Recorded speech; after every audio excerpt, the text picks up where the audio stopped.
How can we de-stress? How can we calm our nervous system within minutes? In this busy, hectic world in which we live, we're often in the sympathetic part of the nervous system, always on the go, always taking action. And we need to learn to reset our nervous system and to calm down quickly. In this episode, I will share several tips to support you to calm your nervous system down as quickly as possible. Having worked with many high achievers and high performers, I know that it is very easy to be caught up in this fast, hectic, sympathetic nervous system. And sometimes we can struggle to relax and to calm our whole body and mind down. The very first place to begin is grounding. And by grounding, I mean turning off all technology and really coming back to ourselves. What we often do when we're feeling stressed, when we're feeling anxious or bored, is we will turn to our phone for entertainment, for distraction. This is because we have learned to associate feeling restless or nervous or anxious with grabbing the phone to watch something or to text someone or to read about something. By having this association, this means that on the moment, it can help us to feel a bit less the anxiety that is rising. But long term, we are actually always in this sympathetic nervous system because we're constantly assimilating more information. This doesn't actually help us to calm down. So the very first place to begin is to make sure all tech is off, turn off the PC, the TV, the phone, and maybe go outside, go for a brief walk, breathe, maybe reconnect with the ground, ground your feet on the ground. This also helps to eliminate a lot of the accumulated stress. This might not be sufficient to instantly calm down your nervous system, but it's definitely the place to start. This is the first thing we do when you start to feel this overwhelm, when you start to feel the stress has been piling up and you really want to reset your nervous system. This is the very first place to begin. The second part is looking at breathing. There's several breathing methods that can help you when it comes to calming down your nervous system. And often it can only take a minute, 2 minutes max in order to reset your nervous system. One of the methods is box breathing, counting inwards for 4, holding your breath for 4, counting out for 4, holding your breath for 4, and you continue and do this 7 times.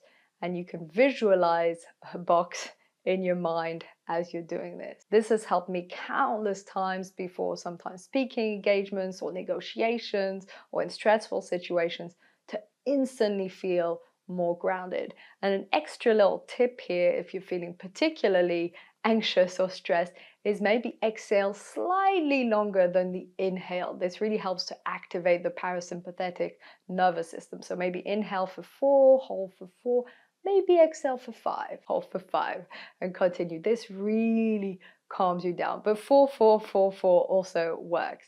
The other breathing method is coherent breathing, and this is something that is really magical when it comes to the way our heart goes and the way our cardiac rhythm goes when we do this coherent breathing. And this is breathing in for 5, brief hold at the top, breathing out for 5.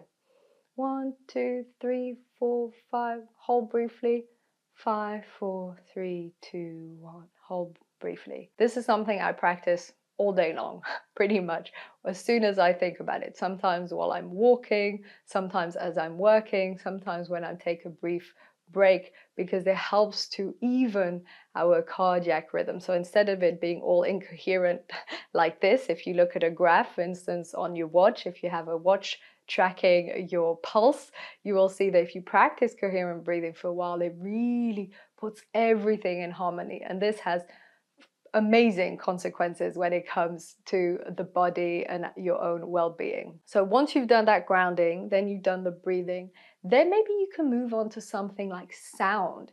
There's a lot of things we can do depending on if you're very auditory that really calm down the nervous system quickly with just a few sounds. This could be focusing on the sounds of the bird. This is more linked to mindfulness. We'll speak about that in a moment.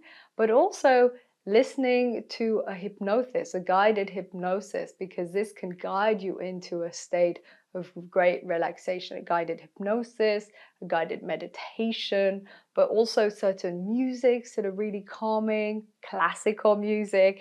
I mean, it is said that if the plants are surrounded by music from Mozart, they grow better. So there's obviously some magic there.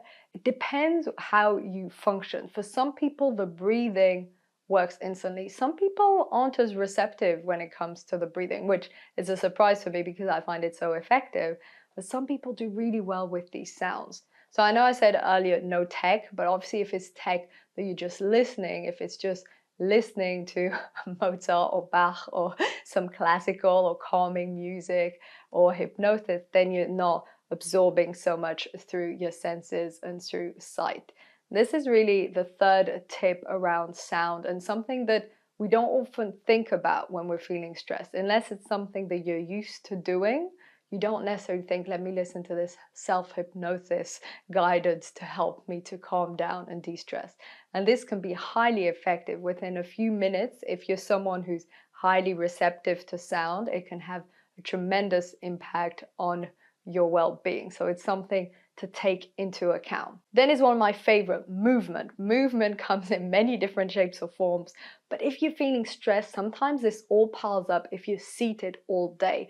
By sitting all the time, the stress accumulates and your body has nowhere to release it. So all this cortisol and all these hormones are pumping through your body and through your blood, and you have no way to release them. By moving, this helps you to release the excess cortisol and also generates feel-good hormones such as endorphins, something like dancing for 15-20 minutes, shaking it off, enjoying the movement, or going for a long walk or even a brief walk.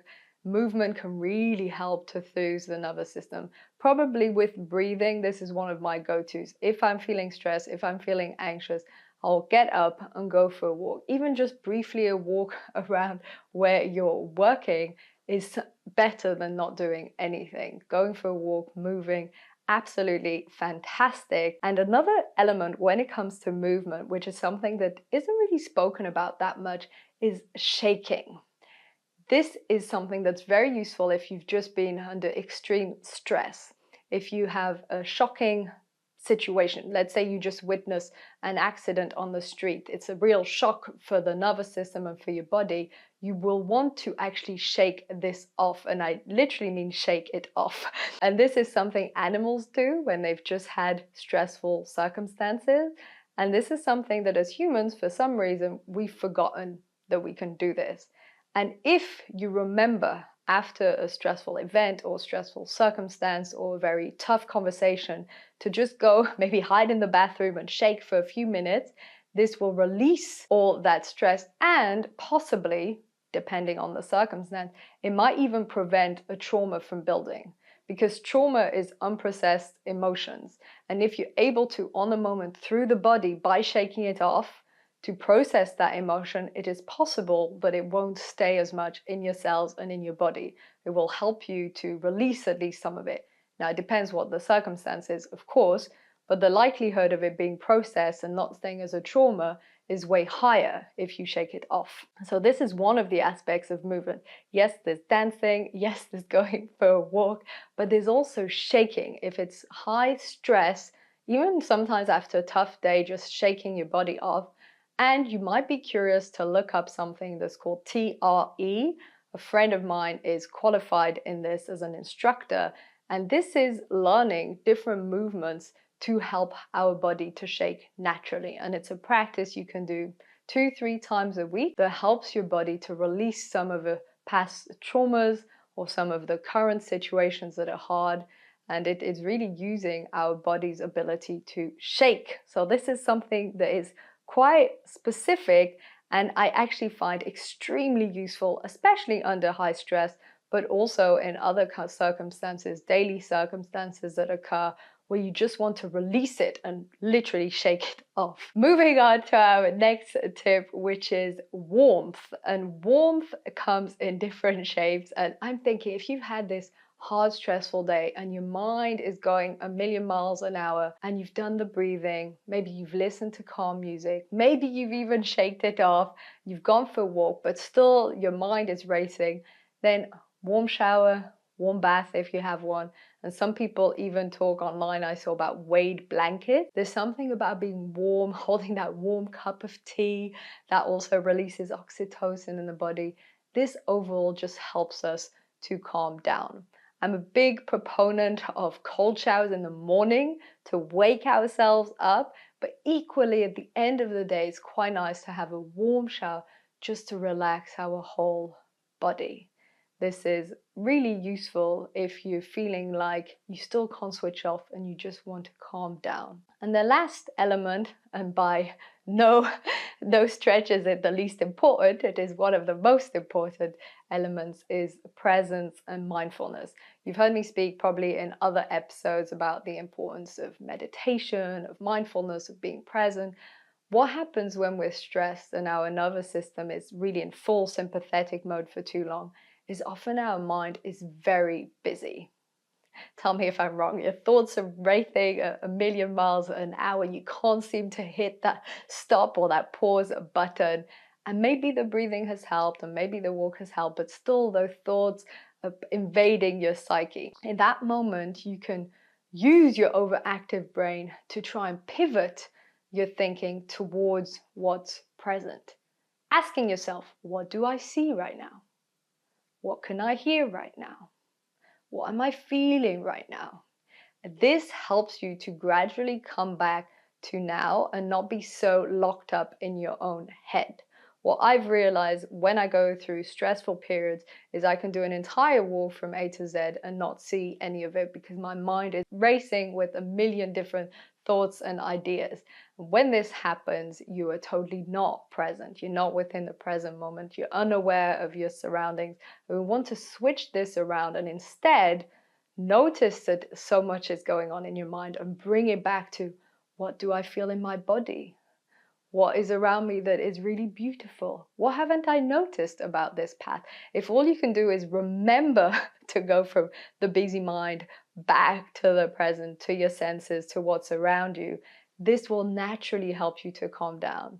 And what's even more interesting is if you're able to do this, even 5 or 10 minutes, it will then help you to process all those thoughts a lot better because you're taking a break from them. And then when you come back to crunching all your problems and everything that's on your mind, you will see it with more clarity. So let's briefly recap. What have we covered in today's episode on calming your nervous system? The first place to begin is grounding. This means no technology, ideally going outside, maybe even putting your feet on the ground and finding a way to reconnect with yourself and not being plugged into all of your devices. The obvious place to go to is breathing, whether you want to do box breathing or coherent breathing in and out for 5 seconds in, 5 seconds out. Then maybe looking at sound, calming music, hypnosis, guided meditation. Then we move on to movement. Dance it off, walk it off, or maybe even shake it off. And you might want to look into TRE, for instance, which is a practice that helps you to unleash your natural shaking abilities. Warmth, having a nice warm shower or using warm blankets to really calm yourself down and go to that place of resting. And presence, being able to go from your hectic, busy mind to the present moment to reconnect with yourself and your surroundings and your senses. I hope this episode has been useful for you. If you're new to the show, please subscribe on YouTube or leave a 5-star review on Apple Podcasts. This means that it helps me to show up and deliver this type of content every single week. It is the best way to support the show and it means the world to me. So thank you so much for tuning in and see you in the next episode.